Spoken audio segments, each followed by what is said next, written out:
ఫైనల్‌గా మన గుమగుమలాడే పీతల పులుసు రెడీ అయిపోయిందండి. ఫుల్ కోల్డ్ ఉన్నప్పుడు, ముక్కు పట్టేసినప్పుడు వేడి వేడి అన్నంలో వేడి వేడి పులుసేసుకొని తింటే రొంప దెబ్బగా పారిపోతుందండి. హాయ్ అండి. Welcome to my YouTube channel. ఈరోజు పీతల కూర ఎలా చేయాలో చూద్దాం ఈ వీడియోలో. మీకు కావాల్సిన ఇంగ్రీడియంట్స్ ఏంటో చూద్దాం రండి. పీతలు 1 కేజీ తీసుకున్నానండి. ఒక పెద్ద నిమ్మకాయ సైజ్ చింతపండు నానబెట్టుకొని రెడీగా ఉంచుకోండి. ఒక 4 వంకాయలు, ఘాటుకు తగ్గ పచ్చిమిర్చి అండి, నేను 15 తీసుకున్నాను. ఒక పెద్ద ఆనియన్, గుప్పెడు కొత్తిమీర, 3 టేబుల్ స్పూన్ ధనియాలు, 1/2 టేబుల్ స్పూన్ జీలకర్ర, ఒక చిన్న వెల్లుల్లిపాయ, ఇంచున్నర అల్లం, ఘాటుకు తగ్గ కారం, పసుపు, ఉప్పు రుచికి సరిపడా.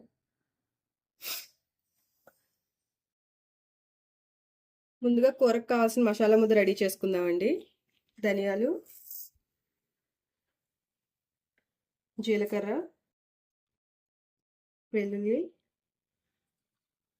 అల్లం ఇవి మిక్సీ పట్టుకున్నాక ఆనియన్ కూడా వేసుకుని మెత్తగా మిక్సీ పట్టుకుందాం. ఇది కర్రీ స్పైసీగానే ఉంటుందండి. మీరు కొంచెం కారం తక్కువ తింటాను అనుకుంటే పచ్చిమిర్చి, అల్లం తగ్గించి వేసుకోండి. మనం ఆనియన్ కూడా వేసుకున్నాక ఇలా మెత్తని ముద్దలా అవుతుందండి. దీన్ని పక్కన పెట్టుకుందాం.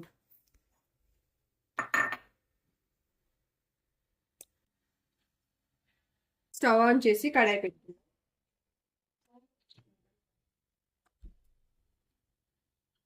ఆయిల్ వేసుకోండి. ఒక 4 to 5 టేబుల్ స్పూన్స్ వేసుకోండి. ఆయిల్ కొంచెం హీట్ అయ్యాక మనం రెడీ చేసుకున్న మసాలా ముద్ద వేసుకుందాం.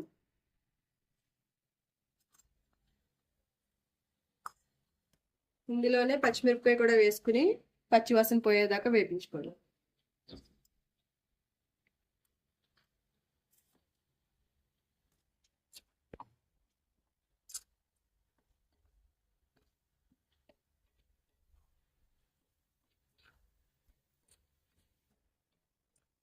మసాలా కొంచెం పచ్చివాసన పోయిందండి. ఇప్పుడు ఇందులో ఉప్పు, కారం, పసుపు వేసుకుందాం. కారం మీ ఘాటుకు తగ్గట్టుగా వేసుకోండి. నేనైతే 3 టేబుల్ స్పూన్స్ వరకు వేస్తున్నాను, స్పైసీగానే ఉంటుంది. చిటికెడు పసుపు, ఉప్పు రుచికి తగినంత. ఒకసారి మళ్ళీ కలుపుకుని ఫ్రై చేసుకోండి.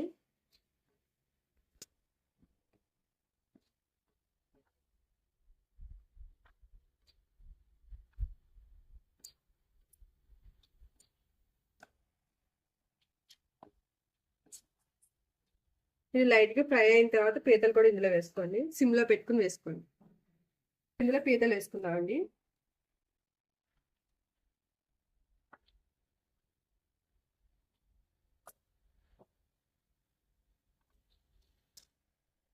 ఇవి గుడ్డు పీతలు అండి, కదపకుండా వేసుకోవాలి, లేదంటే గుడ్డు మొత్తం వచ్చేస్తుంది.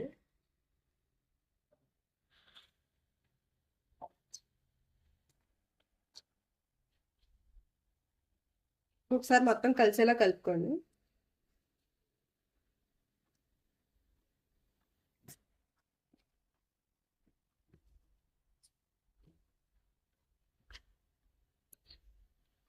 ఇప్పుడు ఇందులో వాటర్ వేసుకుందాం.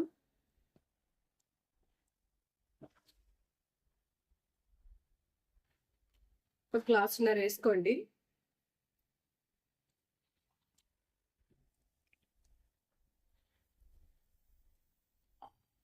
ఇప్పుడు మీడియం ఫ్లేమ్లో పెట్టుకుని కొంచెం మరగనివ్వండి.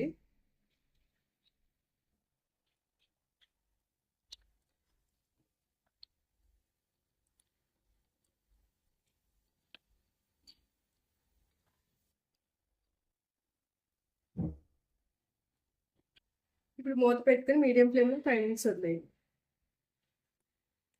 ఇప్పుడు మూత ఓపెన్ చేసి చూసుకుందాం అండి. లైట్గా పొంగు వస్తుంది. ఇప్పుడు వంకాయ ముక్కలు కూడా కట్ చేసి వేసుకుందాం. అయితే ఇలా నాట్లు పెట్టి వేసేసుకోవచ్చండి.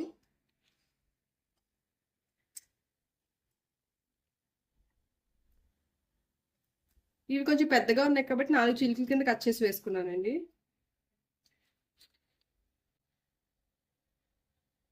మనం ముందుగా నానబెట్టిన చింతపండు కూడా గుజ్జు తీసుకుని వేసుకుందాం. చింతపండు గుజ్జు కూడా వేసుకుందాం.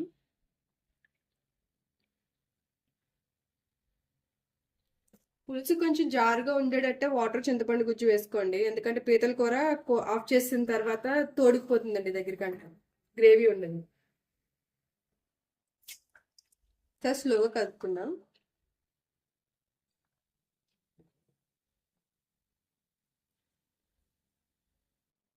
ఇప్పుడు మీడియం ఫ్లేమ్లో పెట్టుకుని లిడ్ క్లోజ్ చేసుకుని ఒక 20 మినిట్స్ ఉడికించుకోండి.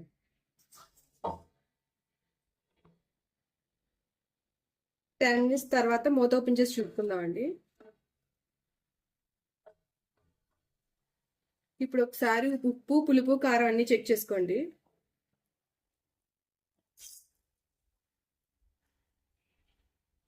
నాకు ఉప్పు, పులుపు అన్ని కరెక్ట్గా సరిపోయినాయండి. ఇప్పుడు కొత్తిమీర వేసుకుని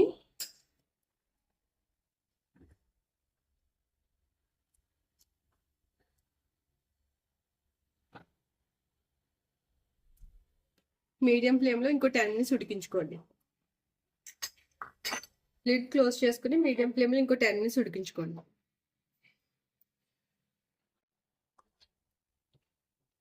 ఫైనల్గా మన పీతల పులుసు రెడీ అయిపోయిందండి. పులుసు ఇలా ఉన్నప్పుడే ఆఫ్ చేసేసుకుంటే మీకు తినేటప్పుడు గ్రేవీ కరెక్ట్గా ఉంటుందండి. ఇంకొంచెం ఎగిరితే మొత్తం గ్రేవీ అంతా థిక్ అయిపోతుంది కట్టేసిన తర్వాత. ఫైనల్ కొత్తిమీర వేసుకుని స్టవ్ ఆఫ్ చేసేసుకోండి.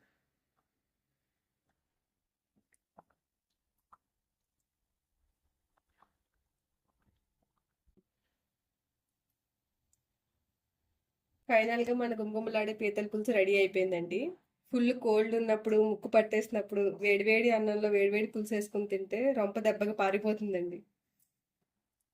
మీకు నేను చేసిన రెసిపీ నచ్చినట్టయితే లైక్ చేసి, షేర్ చేసి, సబ్స్క్రైబ్ చేయండి. మీరు ట్రై చేసాక ఎలా వచ్చిందో కామెంట్ చేయండి.